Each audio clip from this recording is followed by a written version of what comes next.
Hello there, fellow porch pickers. Matt Johns here. Welcome. Thank you for clicking on. I'm going to do a little project here, and it shouldn't take too much of your time. Just come along and see what it turns into. I got this this low, on the low end guitar here. In fact, I think it's called a Lagrima. We've had it for about 6 months now. And yeah. And my wife bought it cheap off of Amazon because she wanted to another guitar. Her guitar bit to dust and got wore out, and so we bought her this one. It's kind of beautiful for it to be such a low end. It really puts some good detail into the inlays and stuff. You know, that's probably high quality plastic inlay, but I mean, it's beautiful. So I mean, it's some problems with the paint and stuff. I mean, where it don't meet the trim and stuff, it's kind of faded in some spots. But you know, I think the guitar was more like how much was it? I think it was $70 off of Amazon. It came with a gig bag. It came with tuners and all kinds of stuff. So let me get you set up on the bench, and we'll go over what I'm gonna do with it. All right. So what am I gonna do? I am going to turn this thing into a 5-string. Now, it is just as simple as you're thinking. Just taking off one of the strings, because it's already a 6-string. Just subtract one string, right? Yeah, but I want to tune it up and play it just like you would a 5-string banjo. Tune to open G. Now, I do only need to remove one string, but I need to change the gauge of one of the strings. 3 of the strings are already tuned to open G on here, and it's the 4th and 3rd and 2nd strings, so I can leave them be. The 1st string, which is already tuned to an E, I could tune that down to a D, and that would be just fine. So now it comes with the 5th string, which is going to have to be my G string. So for that gauge, I'm just going to use the same gauge that the 1st string is, which is let's see if it says, which is a 10 gauge string.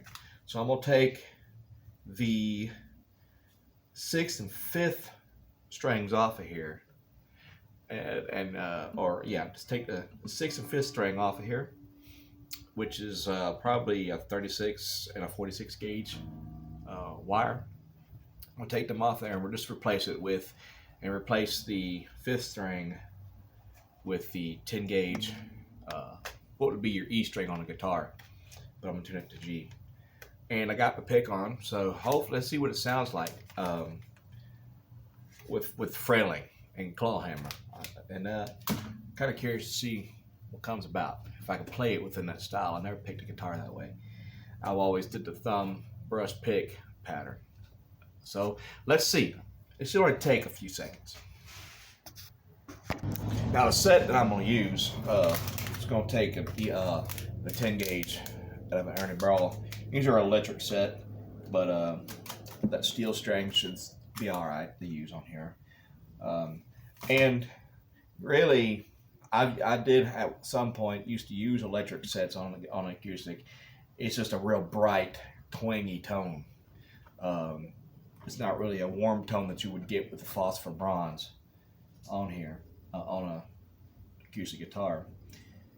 You just prefer the phosphor bronze on the acoustic guitars because of the warm, like I said, the warm tones that the strings provide. But you get a nice bright metallic kind of sound when you put an electric set on the acoustic guitar. So I'm just going to go ahead and take the 6th and 5th string off and come on back to you, put this other string on, and it shouldn't take me too long.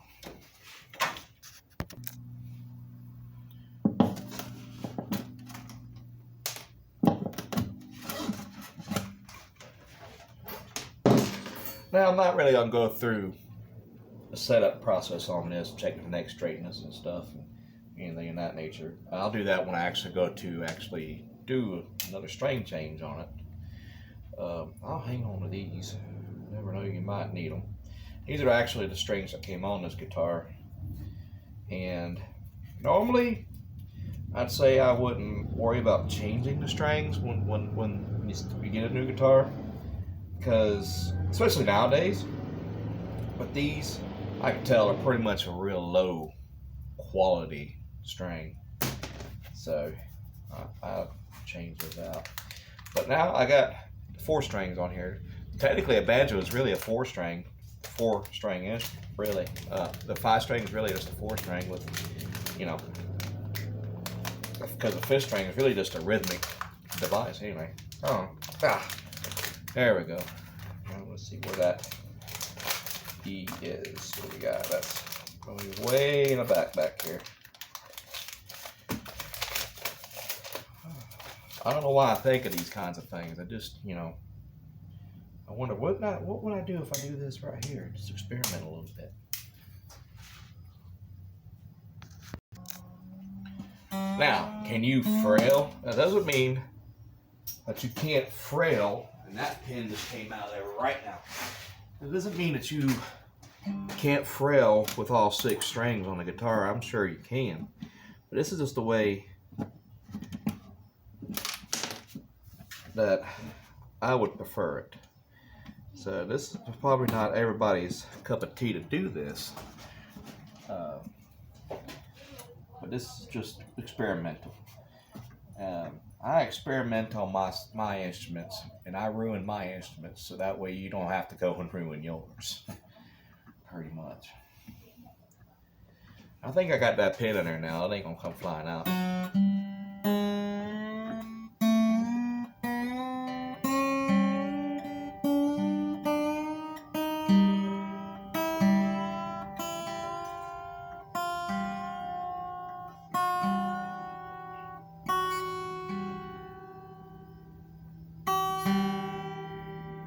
Got it.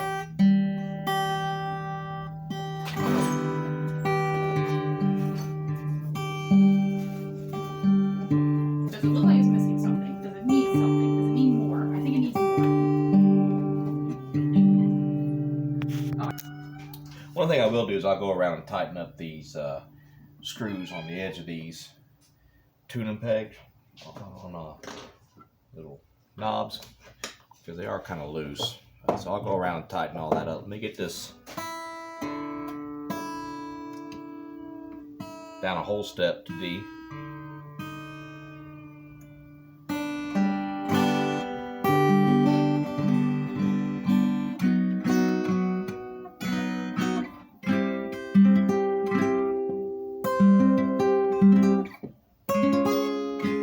There's that.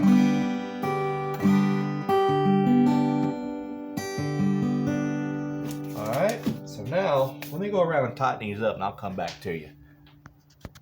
Now I can always see where I might have a little bit of a problem. My thumb.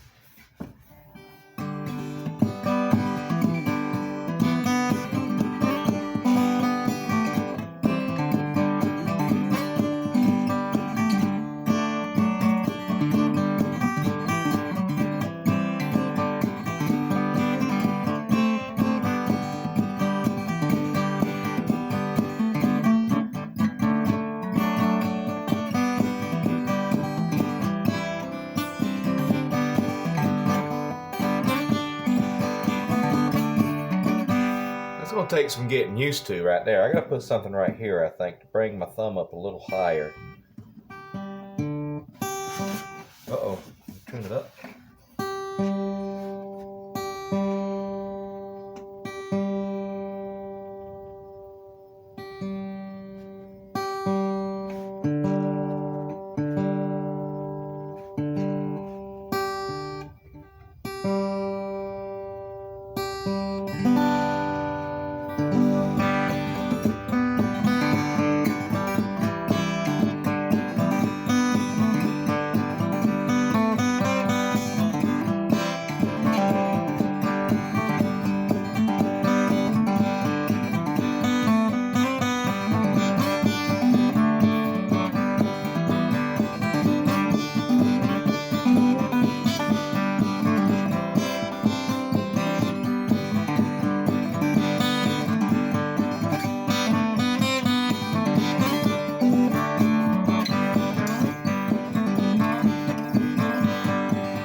Well, it's gonna take some getting used to for that thumb to hit that on the guitar right there. But I'm gonna go in there and practice some more.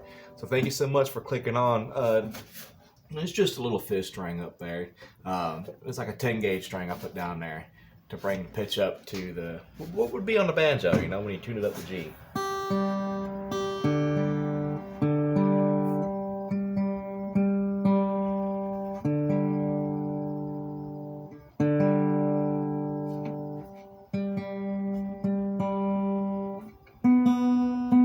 That's low. There it is. That's right.